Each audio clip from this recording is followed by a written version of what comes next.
Bonjour à tous, bienvenue à Expérience 4.0, un podcast propulsé par Groupe Lacoste. Je suis Simon Lemire, votre animateur de ce podcast. Je suis associé et responsable du développement des affaires chez Lacoste. Donc aujourd'hui, je reçois Thierry Marcoux de chez OZEDA, donc il agit comme directeur du développement des affaires chez OZEDA. On revient d'une semaine complètement extraordinaire à Hanover Messe. Donc j'ai partagé ce moment-là avec Thierry, mais aussi avec la délégation québécoise à Hanover Messe qui a eu lieu justement la semaine dernière en avril. Donc, Hanover Messe, c'est quoi? C'est la foire commerciale la plus grosse au monde qui touche les technologies, mais l'industrie manufacturière au sens large. Donc, assez extraordinaire comme expérience. Puis, on va en jaser aujourd'hui avec Thierry. On va faire un petit recap de qu'est-ce qu'on a vu en termes de technologie, qu'est-ce qui nous a surpris, qu'est-ce qui nous a marqué, puis qu'est-ce qu'on peut ramener ici au Québec pour aider nos entreprises industrielles manufacturières à adhérer à ce virage numérique-là. Donc, sur ce, je vous dis bonne écoute, bon podcast. Vous écoutez Expérience 4.0, le podcast sur la transformation numérique pour améliorer votre expérience client. Monsieur Thierry Marcoux, merci de participer à podcast Expérience 4.0. Merci à toi. C'est un immense honneur d'être ici aujourd'hui avec toi, Simon. Génial. Hey, on a vécu toute une semaine, la semaine dernière. Incroyable. J'en tremble encore. Retour brutal à la réalité. En toute honnêteté, ça a été phénoménal. La quantité d'innovation qu'on a vu, de choses et même des relations qu'on a tissées avec la délégation, là, ça a été assez extraordinaire. Puis on va en discuter aujourd'hui justement de ce qui nous a marqué dans l'industrie, qu'est-ce qui nous a marqué d'un point de vue innovation. Puis avant de sauter dans le vif du sujet, les gens qui m'écoutent vont dire il dit toujours ça. J'aime toujours présenter mon invité, j'aime toujours parler un peu de toi, qu'est-ce que tu fais chez OZEDA, mais aussi qu'est-ce qui est OZEDA. Donc Thierry Marcoux agit comme directeur du développement des affaires chez OZEDA quand même depuis un certain moment. Donc parle-moi un peu de toi, qu'est-ce que tu fais exactement chez OZEDA, puis c'est quoi ton rôle exactement? Avec grand plaisir, Simon. Donc, Thierry Marcoux, ça fait 4 ans que je suis au développement des affaires chez OZEDA. Et nous, on est une firme de développement logiciel sur mesure. Donc, on n'est pas la firme qui va développer des sites web, du marketing numérique, du SEO. Nous, vraiment, qu'est-ce qu'on fait? On développe des logiciels complexes pour optimiser les processus d'affaires et les opérations de nos clients. Et principalement dans le domaine manufacturier, industriel. Donc, tout où il y a des besoins d'ingénierie et d'optimisation. Puis c'est ça, on est une compagnie, on est 75, on est établi ici à Montréal, on a un bureau en France, à Nantes, également un bureau à Londres. Et qu'est-ce qui une particularité d'OZEDA, on est un partenaire de solutions pour Boston Dynamics avec le robot chien Spot. Donc, dans le secteur manufacturier, c'est un domaine de prédilection pour faire la collecte de données automatisée. Plus tard dans le podcast, là, on aura l'opportunité d'en discuter parce que le robot chien Spot, on en a vu beaucoup, on l'a vu souvent. Donc, voilà. Bon, on en a vu quand même quelques-uns à Hanover Messe, justement, des robots, mais même qui n'étaient pas nécessairement de Boston Dynamics, mais qui avaient été développés peut-être par d'autres. On en discutera davantage. Ça fait combien de temps que tu es chez OZEDA? Ça fait 4 ans maintenant que je suis chez OZEDA, puis l'entreprise est en opération depuis 12 ans maintenant. Génial. Ben merci encore, Thierry, de participer au podcast. Puis, je trouve ça fascinant. Là, on a vécu une semaine extraordinaire. Puis là, qu'est-ce qui est drôle quand même là-dedans, c'est qu'on se connaissait pas tant que ça avant. Hein? On était, je pense qu'on s'est connus dans le groupe de YOL Industriel, entre autres, là, un groupe de réseautage dans le cadre d'un peu industriel au niveau des firmes de services et professionnels. Puis tu m'as lancé la balle, tu m'as dit, Simon, je pense que ça serait vraiment pertinent que tu participes autant pour Lacoste, d'aller justement aller chercher une expertise là-bas, mais juste d'aller triper puis de voir qu'est-ce qui se fait en Allemagne. Puis j'ai accepté. On a sauté pieds joints dans l'aventure. Ça a été incroyable. Moi, je commencerais, on en a vu des affaires, puis aussi j'ai envie de remercier la délégation québécoise aussi pour l'opportunité.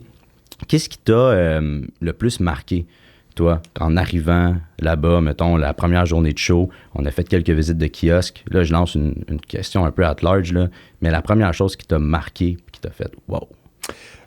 Premièrement, si je prends un pas de recul avant de rentrer dans le vif du sujet, Hanover Messe, j'en avais entendu parler il y a plusieurs années, comme quoi c'était le plus gros show manufacturier innovant. Toutes les entreprises qui veulent faire une transformation numérique, prendre le virage, faire de l'IA, peu importe, c'était le show le plus gros au monde. Puis en 2020, j'étais supposé d'y aller avec, encore une fois, la délégation québécoise.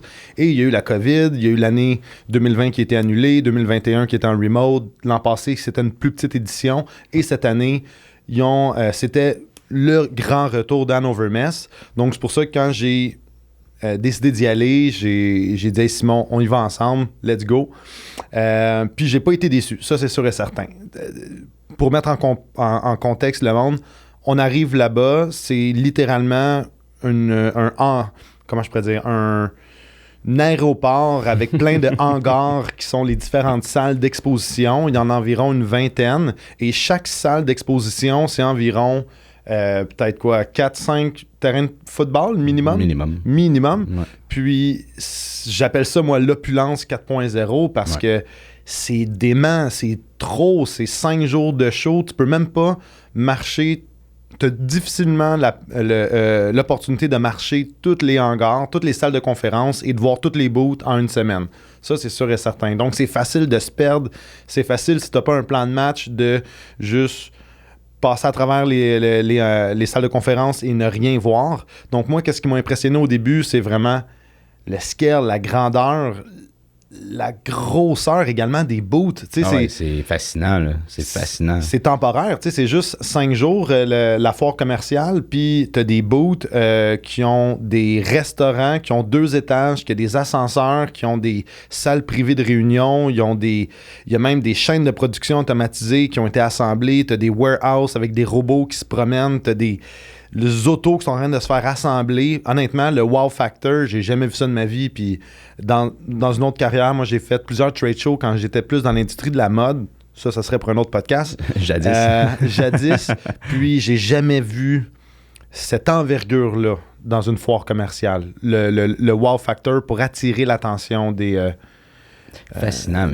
Tu l'as dit, tu as dit opulence 4.0. J'ai adoré ce mot-là aussi quand tu l'as dit autour de la table avec justement avec Olivier Laquinte, on le salue là, de chez Talsum, puis on discutait autour d'une bière en train de faire un petit débrief d'une journée.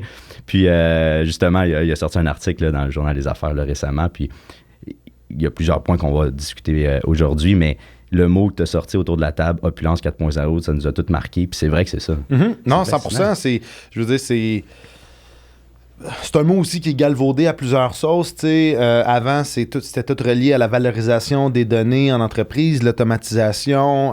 Maintenant, c'est plus au niveau de la transformation numérique. Mm-hmm. Mais tout ce qui est manufacturier, innovant, ces choses-là, c'est vraiment ça sur les stéroïdes là-bas. Ouais, donc, tous les nouveaux concepts, toutes les nouvelles technos, les nouvelles tendances, l'automatisation, les robots, les objets connectés, là, toutes les data puis les tableaux de bord qui parlent entre eux pour justement être dans le prédictif, même avec les algorithmes, qu'on va pouvoir en parler aussi. Là, je pense que vous êtes derrière aussi l'IA également. Puis sans mentionner, puis on va faire peut-être une petite blague là, à part, mais sans mentionner le party qui a eu lieu dans un kiosque, que j'ai jamais vécu ça dans ma vie aussi. Bon point, mon Simon. Ça fait également partie de l'expérience. Je veux dire, chaque booth, honnêtement, se dépasse les uns contre les autres. Puis on pourrait le nommer, c'est le booth de Beckhoff, une compagnie que je ne connaissais pas avant d'aller à Hanover. C'est des appareils qui font haut de gamme, qui font de l'automatisation industrielle. Ouais. Puis, ils ont lancé un pas pire party. Écoute, c'était un vrai party. Là. Tu sais, les gens, là, 100%. Les gens qui aiment sortir, mettons, dans une boîte de nuit, mettons, faire un peu le party, mais c'était la même chose, mais dans un trade show, dans un kiosque, qui va être démonté après avec le jeu de lumière. Exact. Puis, honnêtement, c'était quelque chose. Ça faisait partie de l'expérience. Il y avait les sacs de poubelle par-dessus les ordinateurs, par-dessus les... disons, c'était assez quelque chose. Mais vous voyez, on est dans un podcast au Québec, puis on parle de la compagnie, donc... mission réussie pour Beckhoff, ça c'est certain. Mission réussie, puis non, tu mentionnes quand même des bons points, tu sais, c'est immense Hanover Messe, il y a beaucoup de choses à voir et tout. Puis là, ben on va parler plus concret là, de certains points. La thématique à Hanover Messe était tout ce qui était environnement durable. Ouais. Donc sustainability en anglais, là, c'était affiché pas mal partout, puis je pense qu'il y avait justement cette thématique-là qui devait être au centre de l'attention.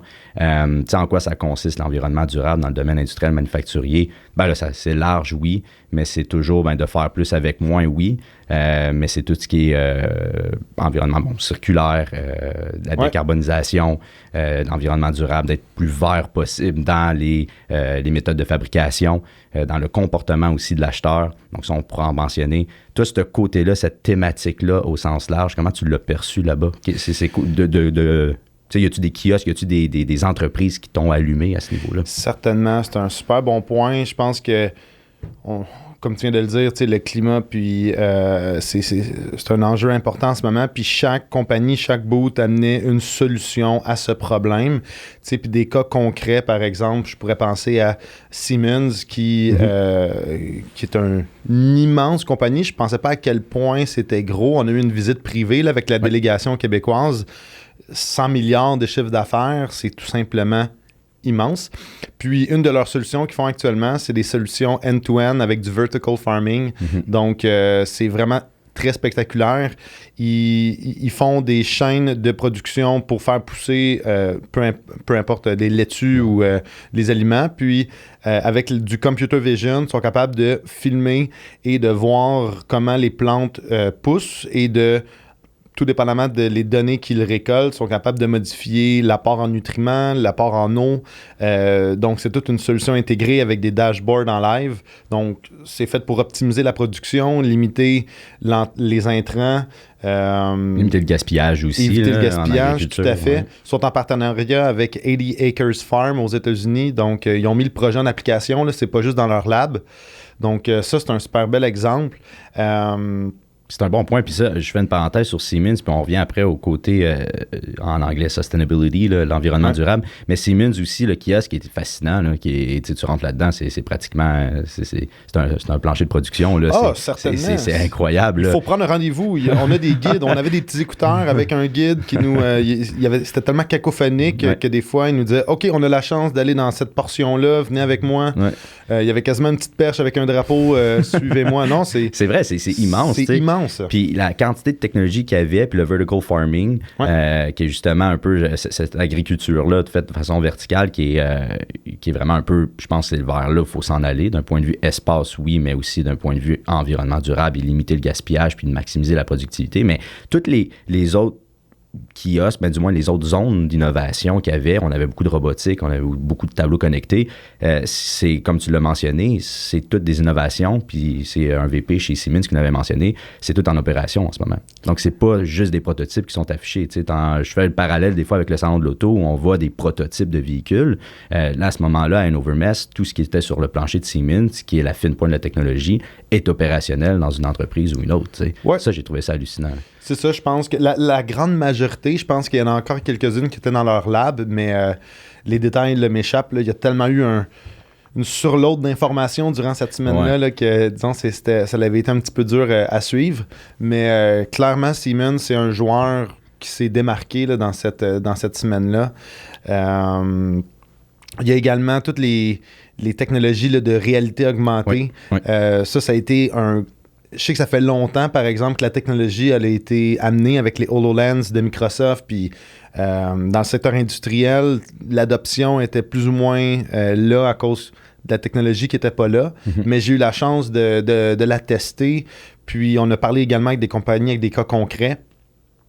C'est vraiment une très, très bonne solution pour éviter le déplacement, faire la maintenance à distance, la formation des équipes. On met le casque sur les yeux, on est capable de communiquer avec quelqu'un qui est à distance puis de partager la vision, faire des actions en simultané avec des opérateurs qui sont dans un autre pays. Un cas concret, quand on a fait la visite de Phoenix Contact, ça également, là, j'espère qu'on va avoir le temps d'en parler plus tard. Ah, définitivement. Ils ont réussi à monter une chaîne de production 100% automatisée en 2 semaines aux États-Unis à l'aide des HoloLens. Puis habituellement, c'est un processus qui prend plusieurs mois. Il faut qu'ils amènent des ingénieurs d'Allemagne, qu'ils les envoient aux États-Unis dans ce cas-ci. Il faut qu'il y ait des frais de transport, il y a un coût à la planète là, à voyager comme ça. Donc, ça, c'est un cas concret qui prouve que la technologie aide à limiter les déplacements. C'est un petit peu de la décarbonisation là, au final. Définitivement. Une solution éco-responsable. On le touche directement au niveau de la thématique. Puis c'est vrai que ça, c'est impressionnant, ça, d'avoir monté une usine entièrement à distance. Une chaîne de production. Une chaîne de production. Une chaîne de production entièrement à distance, c'est bien dit, moi je me reprends. C'est assez impressionnant. Certainement, au lieu d'envoyer les ingénieurs puis qui fassent les actions sur place, les ingénieurs restent à la maison avec leur famille, sont plus heureux, tu es capable de mieux retenir ta main-d'œuvre, le monde se connecte à distance. C'est juste des casques que tu ships. Clairement, avec l'impression 3D, là, je pense que ces deux systèmes, c'est une solution concrète, honnêtement, pour une solution durable là, au problème de transport avec toutes les émissions en gaz à effet de serre qui sont en lien avec ça. Donc, le AR, ça, c'est un autre aspect que j'ai trouvé là, qui était très présent. Là. Puis peut-être que tu connais plus là-dedans. Là, il y a les lunettes connectées, on vient de mentionner. Puis il y a aussi le casque de réalité augmentée. Puis tu l'as même testé chez Microsoft, dans le kiosque de Microsoft. Tu l'as testé. Ça, c'est le HoloLens. Ça, c'est de la réalité augmentée. Exact. Avec l'IA aussi, je fais un clin d'œil aussi à DeepSight, ici, une entreprise québécoise, justement, qui développe le programme dans une lunette pour être capable de faire des manipulations à distance là, pour aider et tout. Cette différence-là, ayant testé le HoloLens avec Microsoft, est-ce que tu as considéré la technologie on point, tu as vécu quand même, encore une fois, peut-être certains irritants, ou est-ce que c'était facile l'utilisation? Comment l'adoption de cette technologie-là ayant testé? C'est sûr qu'il y a plusieurs facteurs. Premièrement, tout le monde me regardait, j'étais un petit peu stressé. Il y avait beaucoup de bruit autour de moi, donc c'est sûr que dans l'action, vu que je savais pas trop où regarder, puis c'était la première fois que je mettais le casque sur mes yeux, ça a été un petit peu difficile de l'adopter au début, puis c'était quand même des actions simples qu'on me demandait de faire, mais je pense que rapidement, quand tu es habitué, puis tu as quand même un parcours assez prédéfini à accomplir, je pense que la technologie commence à être à point. C'est intéressant, puis je pense que c'est pour ça, pour n'importe quoi. Tu changes de logiciel, tu dois t'adapter un peu à cette technologie-là. Il faut que tu l'apprivoises, si on veut.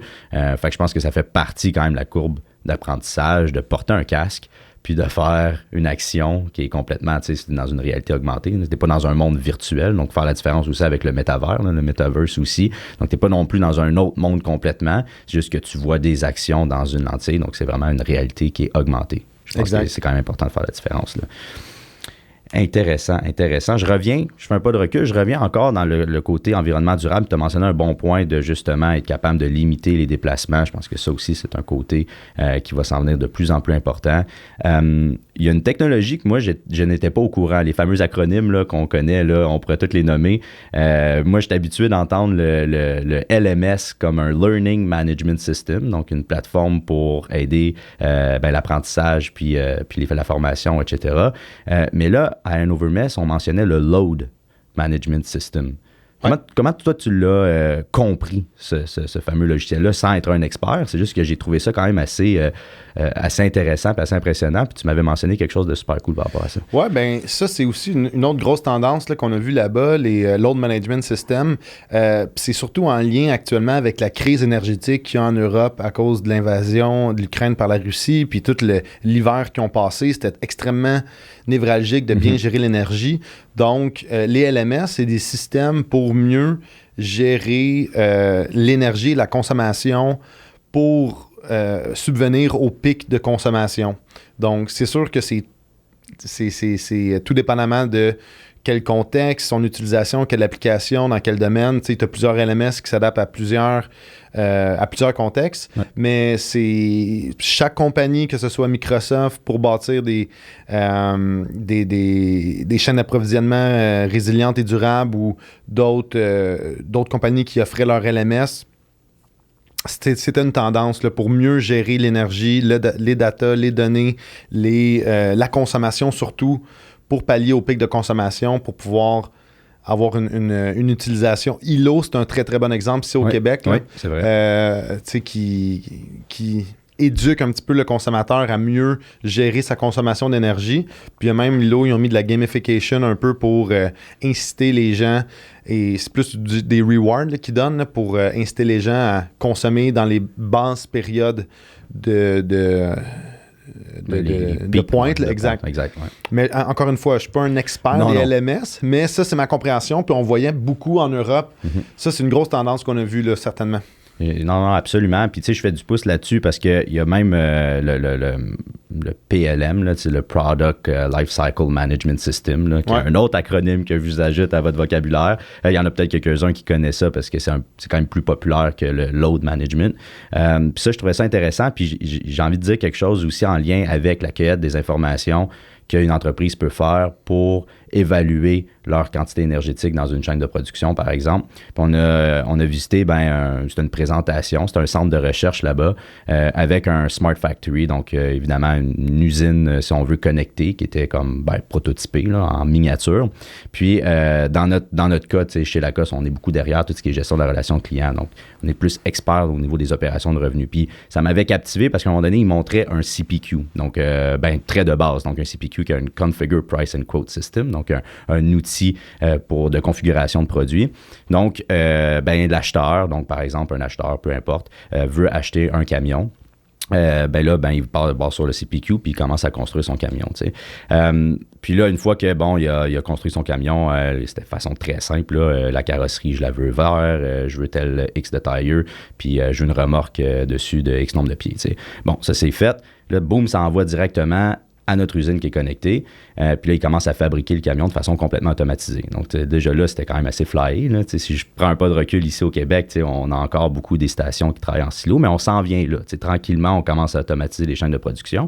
Puis là, c'est de les connecter. Mais là, l'usine qui démontrait, elle était entièrement connectée, entièrement automatisée.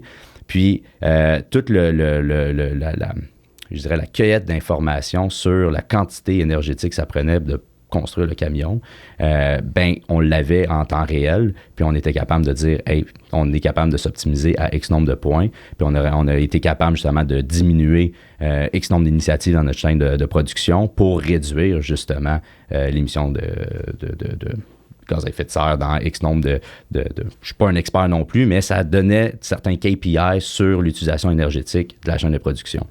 Où est-ce que je veux m'en venir avec ça? C'était quand même assez poussé parce que tout était parfaitement connecté, mais c'était en mode miniature. Évidemment, c'est un centre de recherche. Mais là, je parlais avec Donald Provost de chez Inno.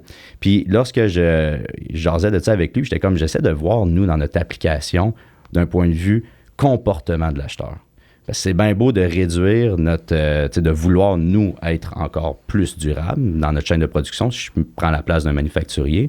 Mais comment que je suis capable d'aiguiller le comportement de l'acheteur pour dire, hey, si tu fais tel choix, voici comment tu aides la planète. Voici comment tu réduis également ta consommation énergétique, puis tu aides à la décarbonisation, etc., etc.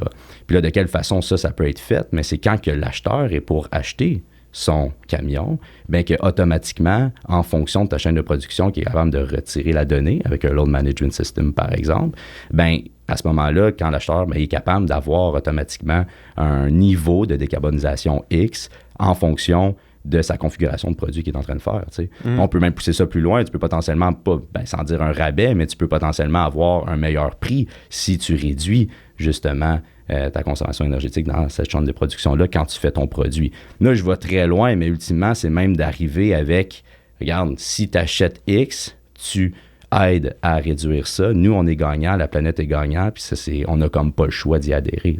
Ouais. Fait que c'est comme une grosse parenthèse, mais c'est ce qui m'a fait réaliser à quel point tous ces systèmes connectés-là ont un rapport entre eux, puis je pense qu'on arrive là. On arrive à un point où les changements climatiques, puis l'environnement durable, puis la quantité de pollution qu'on fait au quotidien d'un point de vue, même l'agriculture, là, qui est quand même un gros domaine qui pollue, puis avec le vertical farming, tu l'as bien mentionné, je pense que les entreprises n'ont pas le choix à un moment donné d'adhérer vers cette tendance-là, puis cette thématique-là qui est, je pense, cruciale en Europe, mais ici, est à prendre en considération. C'est vraiment très, très bien dit. Puis, en effet, c'était super impressionnant là, de voir de façon miniature tout l'usinage et les plateformes qui sont vraiment intégrées, des end-to-end là, qu'on appelle. Donc, ouais. Puis même, il y avait même un kiosque, puis là, le nom m'échappe, c'était Euro... Ouais, SEW Eurodrive. C'est ça, Eurodrive, je pense. Là, quand tu rentres dans le kiosque, c'est une mini-usine, mais là, miniature. Ouais, pas mal à l'échelle humaine. Là. Honnêtement, ça, c'était une des plus impressionnantes. Je pense que c'est le boot, quand je parlais tantôt qu'il y avait un entrepôt 100% automatisé avec des robots en temps réel, c'était SEW Eurodrive. Là. C'est assez impressionnant. Tu voyais les petits camions, tu voyais les robots aller placer les boîtes, revenir, puis on se le garde, mais même j'ai envie d'aller un peu plus loin quand on va aller dans Phoenix Contact après, lorsqu'on va avoir fait la visite. Ça va être intéressant parce qu'ils ont une grosse partie d'automatisation à ce niveau-là, puis même d'interconnectivité au sens large. J'ai envie de parler de robots spot. J'ai envie de parler de robots, de chiens robots, hein, on va le dire, malgré pourquoi on dit chien, parce que ça pourrait être n'importe quelle bête. Mm-hmm. Mais on en a vu. On a vu du Boston Dynamics, évidemment, sont assez populaires. J'ai envie de t'entendre un peu là-dessus aussi, parce que chez OZDA, en effet, vous êtes derrière, tu l'as mentionné en intro. Quel a été... un peu, qu'est-ce qui t'a surpris, avec quoi tu repars en voyant peut-être certaines... Je sais que tu as posé des questions aussi, en rapport avec les chiens robots. Oui, avec grand plaisir. Puis je pense que souvent, le monde l'ont vu dans les médias sociaux, le fameux chien jaune. Mm-hmm. Il a vu peut-être même les robots humains de Boston Dynamics faire des backflips, des choses comme ça. Mais concrètement, le chien robot de Boston Dynamics, c'est le chien agile le plus polyvalent au niveau des déplacements. Ouais. Tu as plein de types de robots au monde. Tu sais, t'en as sur roue, t'as des drones. Mais la particularité de Spot, c'est qu'avec ses 4 pattes, il est capable de se déplacer dans des endroits qui sont dangereux pour l'humain. Donc, que ce soit des mines, des plateformes pétrolières, des endroits que c'est rocailleux, des choses comme ça. C'est la particularité de Spot. Et ultimement, c'est une plateforme pour collecter de la donnée. Que ça soit de la donnée photo, vidéo, des images thermiques, capter le son, peu importe, c'est vraiment une plateforme pour capter de la donnée. Il y a 2 cas principaux d'utilisation. Le cas numéro 1, c'est quand la santé des travailleurs est à risque. Donc, par exemple, dans les centrales nucléaires, dans les chantiers de construction, dans les plateformes pétrolières, les mines, quand c'est dangereux pour l'humain, on préfère déployer le robot pour aller capter de la donnée, faire l'inspection, de la maintenance préventive, aller voir, lire certains indicateurs sur les machines. Je pourrais vous dire quelques cas d'usage concrets par la suite. Donc ça, c'est le cas numéro 1. Puis le cas numéro 2, c'est le besoin d'aller capter de la donnée qui est fiable. Parce que tout modèle d'intelligence artificielle ou tout système passe par la qualité de la donnée à l'intrant et d'aller chercher de la donnée qui est fiable et constante, c'est un challenge et de là justement l'automatisation pour aller capter la donnée de façon automatisée. Nous, chez OZDA, on est un partenaire de solutions, donc on fait toute la partie logicielle sur le robot, toute la partie software. Mm-hmm. Donc, si une compagnie, par exemple, veut optimiser certains de leurs processus avec le chien robot, au lieu d'acheter un chien qui coûte environ 150 000, le déballer de la boîte, figure out comment ça fonctionne, ils peuvent nous contacter, on fait une preuve de concept avec eux, on valide le besoin, on fait un petit projet de 2 semaines, voir s'il y a un business case, on les aide là, à démystifier puis à comprendre comment ça fonctionne puis à monter le business case. Puis si jamais c'est positif, on peut les aider à acheter le robot, former leurs équipes, réaliser le projet conjointement avec eux. Puis ça limite le risque et les frais de leur côté. Puis pour nous, ça fait quand même 1 an et demi là, qu'on développe dessus. Puis on a fait justement un projet cet hiver, à l'hiver 2023, avec le métro de Montréal. Peut-être que vous l'avez vu passer dans les nouvelles. On a fait un projet pour détecter les anomalies la nuit dans les tunnels. Donc, le robot se déplace de façon autonome la nuit. Il va détecter s'il y a des graffitis, des déchets, des itinérants ou peu importe dans les tunnels. Et donc, au lieu que ce soit un humain qui se déplace, qui fasse les rondes physiques, c'est le robot. Puis le matin, l'opérateur, il a simplement à aller voir le rapport du robot. Il va directement aux items que le robot il a flagués. Donc, ça l'optimise le travail des travailleurs, puis c'est beaucoup plus précis également. Puis avec toute la data qui est collectée, on peut faire beaucoup de choses avec les images. Par exemple, on peut faire la maintenance préventive sur les trains, sur les rails. Peut-être qu'on aurait pu... Je sais qu'il y a eu cette semaine une craque qui est apparue dans le plafond sur la ligne verte. Donc, vu que le robot, à chaque nuit, par exemple, va capter les images, peut-être qu'on aurait pu voir la craque pas mal plus tôt et éviter d'autres problèmes. Donc... C'est quand même assez fascinant, puis ça s'applique après dans plein de secteurs. Là. Au moment qu'on a un problème ou un enjeu qu'on essaye de venir régler en mode préventif, j'imagine que vous autres derrière pouvez programmer justement ce robot-là à faire une action quelconque. En fait, il n'y a pas de limite. Là. Exact. Non, honnêtement, il n'y a vraiment aucune limite. Puis, un autre cas d'usage, par exemple, c'est avec Ontario Power Generation. En Ontario, eux, ils déploient les chiens spot pour aller faire les rondes d'inspection dans la centrale nucléaire. Ça limite l'exposition aux radiations pour les travailleurs. Donc, c'est un gain au niveau de la santé et sécurité. Et ça permet de faire une maintenance préventive sur les machines, éviter qu'il y ait des bris ou ils ont même commencé à faire des protocoles de sécurité d'incendie avec le robot. Donc, si jamais il y a un incendie ou il y a un événement qui arrive, c'est le robot qui se déploie de façon autonome et non un humain qui va traiter le problème. Donc, ça, c'est un super beau cas. Il y a même Pomerleau ici au Québec qui l'utilisent pour faire leur suivi de chantier en temps réel. Oh. Donc, le robot prend environ 5000 photos chaque semaine de leur chantier, tout le temps au même endroit, du même angle. Ça leur permet là, de faire le suivi en temps réel de leur chantier de construction. Donc, vous voyez une espèce de tendance commune dans ces projets-là. C'est tout le temps dangereux pour l'humain. Ça prend de la donnée répétitive qui est fiable. Dans ces cas-ci, c'est des données plus photos et vidéos. On peut mettre, par exemple, des lidars, le X7 de Trimble, rentrer dans les immeubles, faire des nuages de points. On peut linker ça puis faire du BIM en temps réel, faire des jumeaux numériques. On peut pousser la machine très loin avec Spot. Puis on a vu beaucoup de chiens là, au Spot à Hanover Mess. Ouais. Puis il y a même d'autres compagnies, qui commencent Des chiens robots, hein? Parce qu'il n'y avait pas grand chien dans le froid, mais il y avait des chiens robots. Des chiens robots, exactement. Désolé. non, je te niaise. Mais ouais, justement, on en a vu quand même plusieurs. Je sais que tu as posé des questions. Est-ce que tu trouves que il y avait beaucoup d'entreprises qui sont derrière la programmation de ces chiens-là, où ils développent ta perception par rapport au marché? Est-ce qu'il y en a beaucoup? Il y a quand même beaucoup à développer autour de ça? Il y a 3 types de partenaires. Tu as les partenaires qui développent les accessoires sur les robots, donc tous les différents sensors, les différents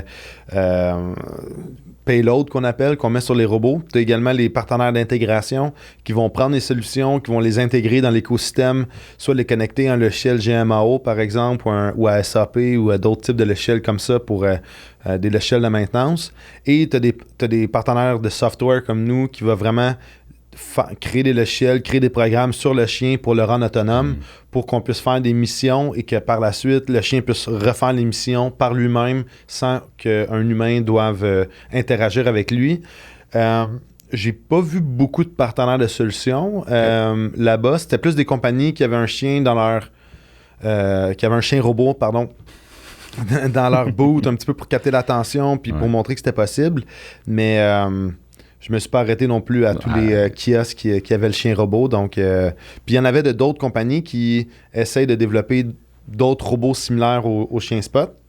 Donc, il y a un marché quand même. Je veux dire, on en a vu quand même quelques-uns, puis il y a encore beaucoup à développer, je pense, autour de ça. La pénurie de main-d'œuvre. Ouais. La pénurie de main-d'œuvre, c'est extrêmement important. À un moment donné, ces robots-là sont faits pour... c'est pas pour remplacer l'humain, en fait. C'est pour remplacer l'humain, mais pour mettre l'humain dans des tâches à valeur ajoutée. Exact. Puis aller faire des rondes d'inspection dans une mine pour aller voir s'il y a des fuites ou aller capter, faire des rondes dans une usine pour voir s'il y a des fuites. C'est pas des travails qui sont très valorisants, c'est des travails qu'on peut facilement remplacer avec la technologie.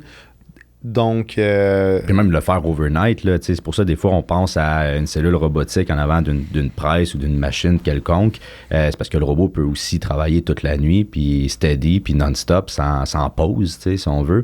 Fait que faire ces rondes-là aussi overnight, puis d'aller regarder les anomalies quand les gens dorment ou quand on est sur un autre shift ou whatever, ben là, tu viens d'augmenter ta productivité puis ton efficacité, puis tu viens de justement réduire une tâche redondante à non-valeur ajoutée qu'un être humain faisait avant. T'sais. Donc, il y a quand même plusieurs bénéfices. 100%. Le robot, il n'est jamais malade. Le robot ne prend pas la COVID. Le robot n'a pas d'enfant. Le robot, il n'y a pas de... On pourrait aller longtemps. On pourrait toutes les nommer. Là. Fait que ça, c'est quand même assez fascinant. C'est vraiment, vraiment intéressant. On a parlé de ça au niveau de la robotique un petit peu quand même. J'ai vu, moi, personnellement, puis je te laisse ajouter un point, là, j'ai vu beaucoup de bras de robots. Tu sais, les cobots ou des cellules robotiques, j'en ai vu quand même pas mal. Je pense que pratiquement tous les kiosques avaient un bras de robot qui était en train de faire une tâche humaine là, qui était manuelle, c'est redondante. J'ai trouvé ça fascinant quand même. Puis là, je fais le saut vers notre visite à Phoenix Contact. Parce que là, j'ai aussi un cas de robotisation vraiment intéressant aussi à mentionner. Fait que le jeudi de notre semaine, c'était le jeudi de notre semaine, on est allé visiter Phoenix Contact. Belle entreprise qui est manufacturière, justement, de beaucoup de choses quand même. Là, sont aussi dans l'électronique, là, mais tout ce qui est un peu système PLC, etc. pour la machinerie. Grosse compagnie quand même de plusieurs milliards de dollars. C'est immense. Comment, toi, tu as vécu ton expérience à la visite Phoenix Contact avant que j'enchaîne sur certains points de mon côté? J'en ai beaucoup à dire. Extrêmement impressionnant. L'ingénierie allemande, on en entend parler depuis la Première, la Deuxième Guerre mondiale, leur capacité de production, tout le secteur automobile. J'arrivais là-bas avec des grandes attentes, puis honnêtement, j'ai pas été déçu. Personnellement, moi, je suis plus de l'environnement software. C'est rare que j'ai l'occasion d'aller dans des usines, mais là, j'ai pas été déçu. C'est très, très, très impressionnant. C'est 100 000 produits qu'ils ont. Oui, 100 000 produits. Puis comme ils disaient, leur catalogue de produits de 100 000, c'est un peu un avantage puis un inconvénient. Tu sais, c'est... c'est parce que plus que t'en as, plus que c'est tough à gérer aussi. Là, certainement. Puis tout gérer l'inventaire, tout ça. On pourra en parler tantôt là, de leur warehouse pour faire le pick and pack. Là, c'est tout automatisé. C'est vraiment impressionnant. Mais écoute, tu arrives là-bas, tu peux manger à terre. C'est tellement propre. Sont verticalement totalement intégrés. C'est eux autres qui produisent leurs propres vis, leurs propres boulons, leurs propres écrans. Ils ont vraiment développé une technologie propriétaire qui leur permet d'avoir un edge sur tout le reste de leurs compétiteurs. En parlant de compétiteurs, leur plus gros, c'est Siemens. Et en même temps, c'est leur plus gros client. C'est assez ironique quand ils nous ont dit ça. Ouais. Mais super belle visite. Écoute, on a été bien reçus. C'est des chaînes de production totalement automatisées à partir de la fabrication, comme j'ai dit tantôt, les vis, les écrous qui vont dans les machines, jusqu'à tout fabriquer les pièces. Puis la boîte électronique. Exactement, ils fabriquent littéralement tout. Ils ont 100 000 produits, jusqu'à la partie warehouse. Ça, c'est impressionnant. C'est quasiment la grosseur d'un demi-terrain de football de 6 étages de haut. Tu as une espèce de robot qui parcourt les allées, il va jusqu'à 80 km/h pour faire le pick and pack. Il n'y a aucun humain qui sait en temps réel où et quoi et où dans le warehouse. Seul le robot le sait. Seul le robot le sait. Faut pas que ça pète, mettons. Tout est dynamisé en temps réel pour savoir, OK, selon leur inventaire, la popularité des produits, les commandes à venir, tout est resynchronisé en temps réel. Le robot, il n'arrête jamais. Il est tout le temps en train de shuffler les boîtes pour les amener plus en avant si jamais c'est très populaire, plus en arrière. Il y a également une affaire, un de leurs produits qui s'appelle PLC Next. Ça, c'est très, très impressionnant. C'est de l'IIoT, donc de l'Industrial Internet of Things.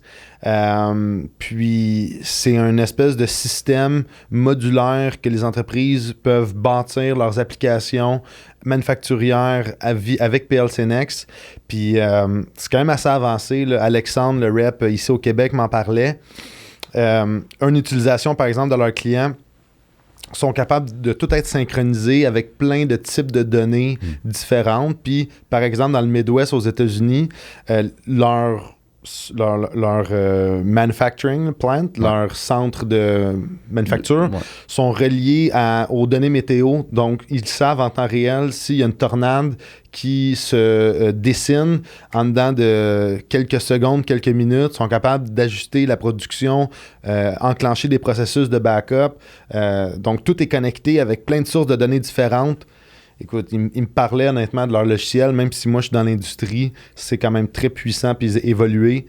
Mais c'est assez impressionnant parce que, tu sais, qu'est-ce qu'il faut retenir aussi de tout ça, c'est que, tu sais, ça a été le PLC Next, puis ce qu'ils ont fait avec, bon, comme le cas de figure avec les tornades, puis justement au niveau du prédictif même, de certaines, certaines composantes qu'on n'a pas de contrôle, là, certains éléments qu'on n'a pas le contrôle.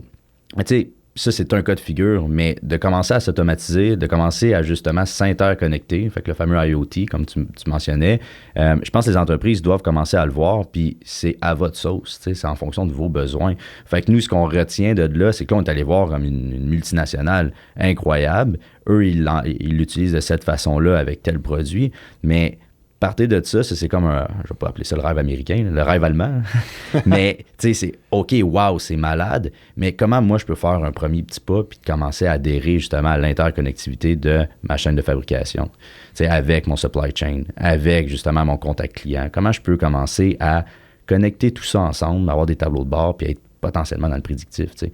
Fait que c'est ça que je retiens, je suis comme, c'est tellement fou, c'est tellement cool, mais pour ceux qui nous écoutent en ce moment, ceux ou celles qui nous écoutent, ben, tu sais, prenez ça, faire comme, OK, c'est complètement débile, mais à quelle sauce, moi, je peux le faire de façon réaliste là, mais au moins faire un premier pas vers ce virage-là, numérique, innovant, 4.0, 5.0 à la style Hanover-Mess. Tu sais. Fait que c'est ça que je trouve que j'ai envie de retenir un peu de ce que tu viens de mentionner. Là. C'est vrai exact, que on a vu, je pense, on a vu l'idéal, on a vu un petit peu les possibilités.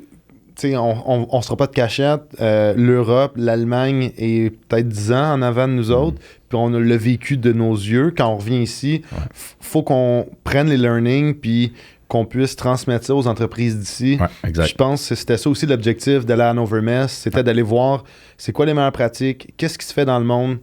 Aller s'inspirer, se motiver. Moi, je suis revenu d'Allemagne, j'ai dit en entrée de jeu que je tremblais. Je tremble plus, là, mais je suis vraiment revenu avec une belle énergie, puis gagnant, je veux dire, comme on a tellement appris puis on a tellement vu d'affaires, ouais. tu sais, puis un autre truc à Phoenix Contact, j'ai envie de mentionner quand même, puis tu mentionnais, tu sais, on est arrivé dans le premier bloc de production où est-ce qu'ils fabriquent justement les vis là, en plastique, là, vraiment en plastique recyclé. Hein. Puis moi, ce qui m'avait surpris aussi, c'était qu'il y a des boîtes en plastique, là, Phoenix Contact, partout bien rangé. Comme tu disais, on pouvait manger à terre. C'est propre, c'est sacoche partout dans l'usine. Puis ils ont leur propre boîte, Phoenix Contact en plastique, pour stocker leur propre stock. Quand ils shippent des produits, ils shippent dans des boîtes comme ça. Quand ils shippent du matériel ailleurs dans une autre usine, dans un autre plant, ils shippent via leur bac. Puis il y a des bacs là-dedans. On parlait là, avec les personnes qui faisaient la visite là, de Phoenix, puis ils disaient c'est nos propres bacs, puis c'est le même matériel, c'est la même composante de plastique qui est utilisée pour faire nos vis. Donc, il y a des boîtes là-dedans, ça fait 30 ans qu'on a, 35 ans qu'on a. Il y en a une qui brise, qu'est-ce qu'on fait? C'est qu'on la recycle, on l'utilise pour faire nos vis. Donc, il y a tout ce côté-là circulaire dans l'utilisation de leurs matériaux que j'ai trouvé ça hallucinant, puis c'est toujours bien rangé, puis on est propriétaire de nos propres accessoires puis nos propres composantes pour fabriquer. Fait que ça aussi, j'ai trouvé ça quand même assez impressionnant, toute cette logistique-là. Puis c'est pas une entreprise, une petite entreprise, une PME, tu sais, qui sont capables, tu sais, c'est quand même une multinationale à travers le monde qui voyage avec leur propre je dirais bac là, pour transporter les éléments. Fait que ça, j'ai trouvé ça comme assez incroyable d'un point de vue. Puis même leur recyclage, tout est recyclé à l'interne. Il n'y a aucun gaspillage de matériel. Pratiquement aucun. J'ai pas envie de dire qu'il n'y en a aucun, là, mais on est très, très, très, très fort au point de vue recyclage chez Phoenix Contact. Autre point, c'est au niveau des... je ne sais pas si tu as remarqué, mais au niveau des machines, ils fabriquent aussi leurs propres machines à l'interne. Donc, au niveau de la machinerie, le nombre de petites tâches que le robot prend, puis le nombre de petits éléments répétitifs qui se passent, puis là, tu vois les bras de robot partir, les courvoyeurs passer, puis là, la pièce se déplace d'un à l'autre, puis c'est une chaîne d'automatisation qui fait à peu près 20 pieds, puis le nombre de micro-tâches qui est faite, la complexité derrière.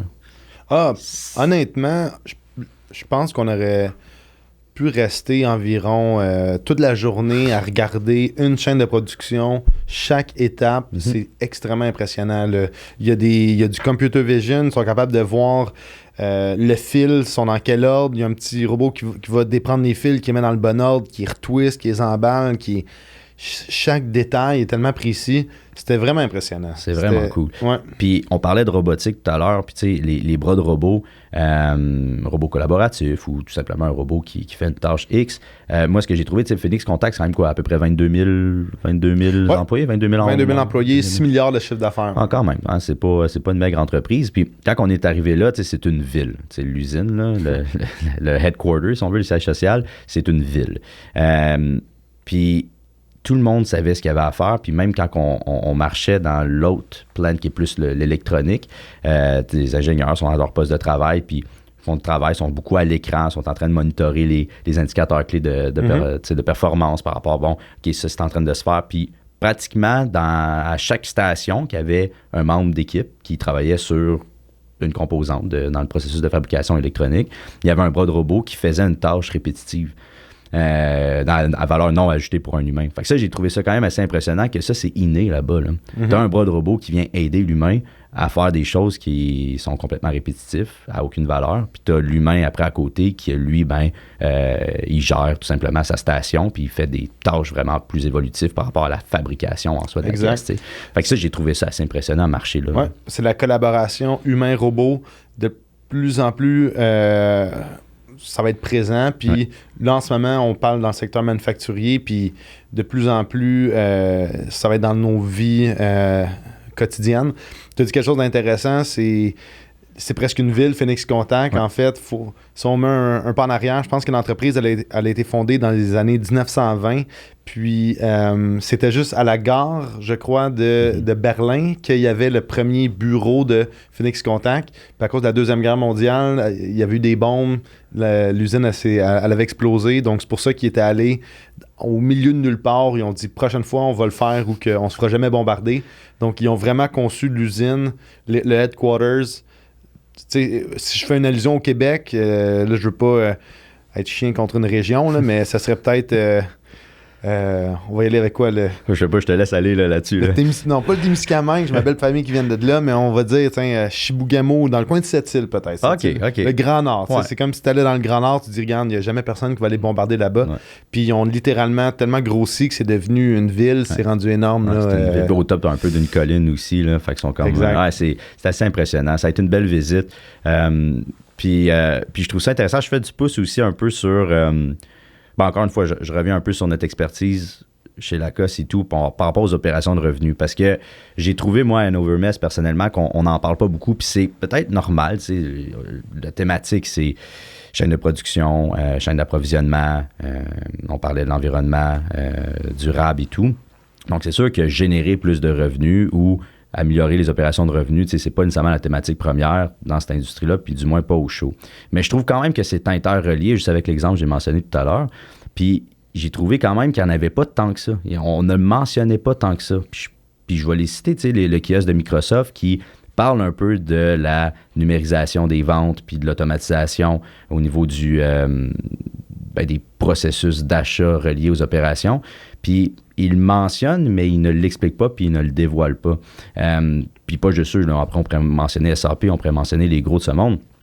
Puis, bref, je reviens ici avec la notion de... Je pense qu'il y a encore beaucoup à faire d'un point de vue sensibilisation, de aligner vraiment tous nos départements, toutes nos opérations ensemble dans le but d'aller chercher la meilleure donnée, dans le but de sensibiliser les gens, dans le but d'améliorer tous nos indicateurs clés de performance reliés à l'environnement durable, reliés aux revenus. Puis je reviens à un mot-clé quand même qui est bon dans tous les départements d'une entreprise, c'est faire plus avec moins.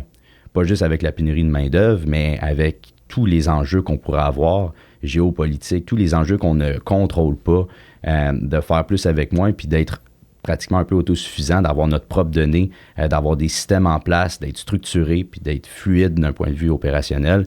Je pense que c'est extrêmement important. Puis moi, de mon ressenti là-bas, on le mentionne pas tant que ça.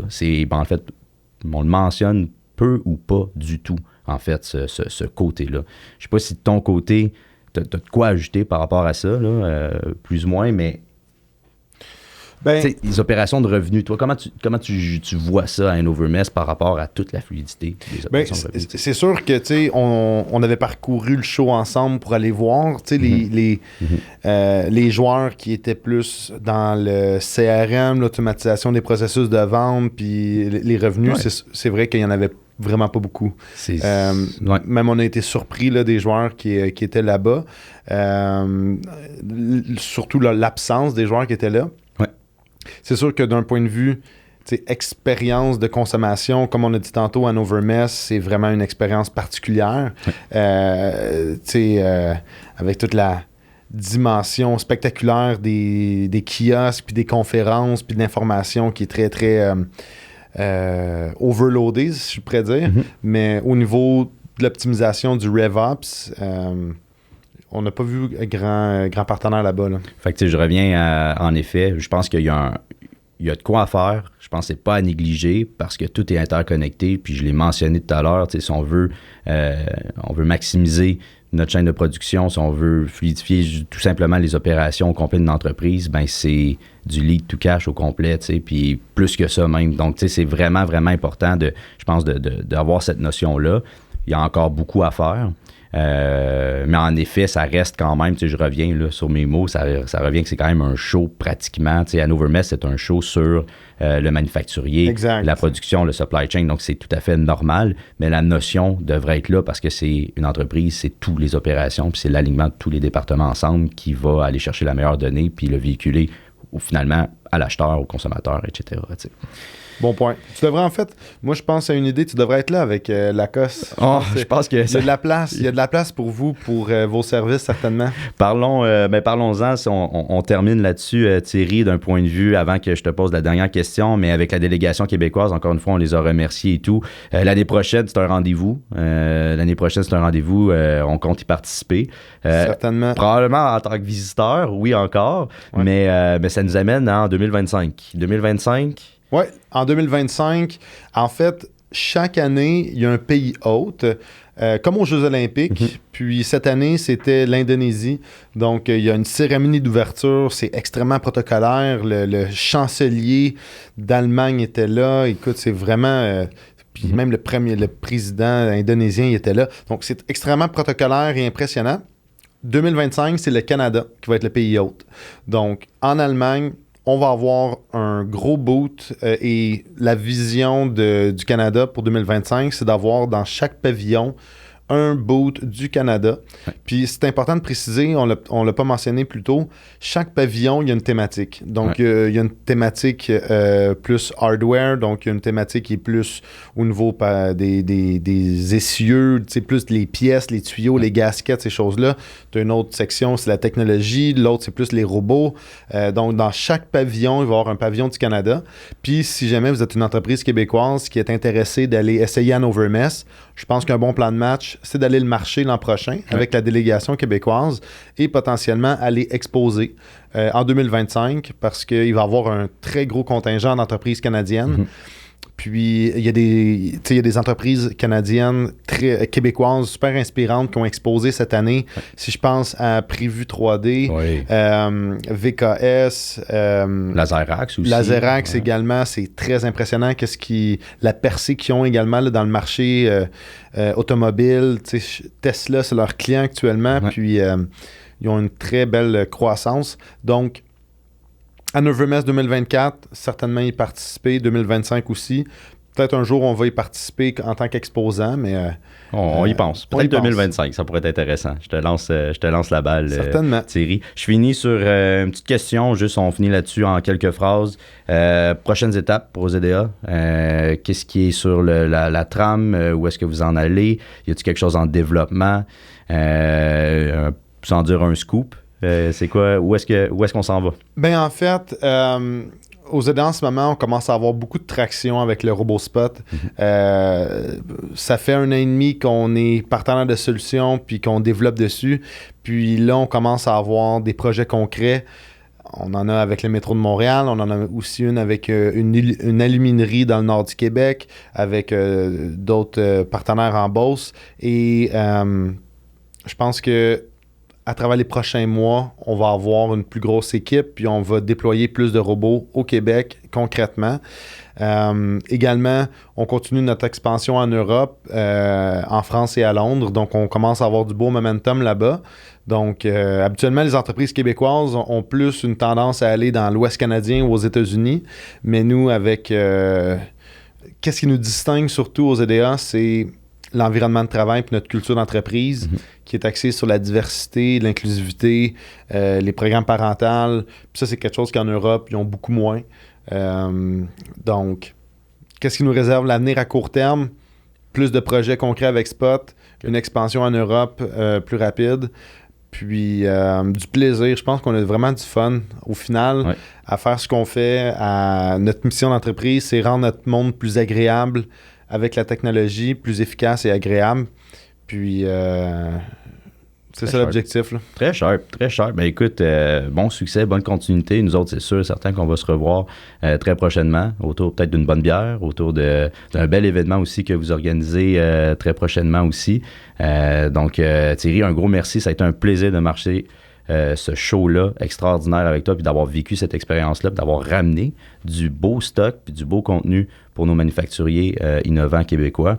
Donc, merci encore, Thierry. Merci de l'invitation, puis j'espère que ça donne le goût d'aller à Hannover pour les prochaines éditions. Puis, si jamais vous y allez, au plaisir de serrer la pince et de prendre une petite bière ensemble. Absolument. Merci à tous.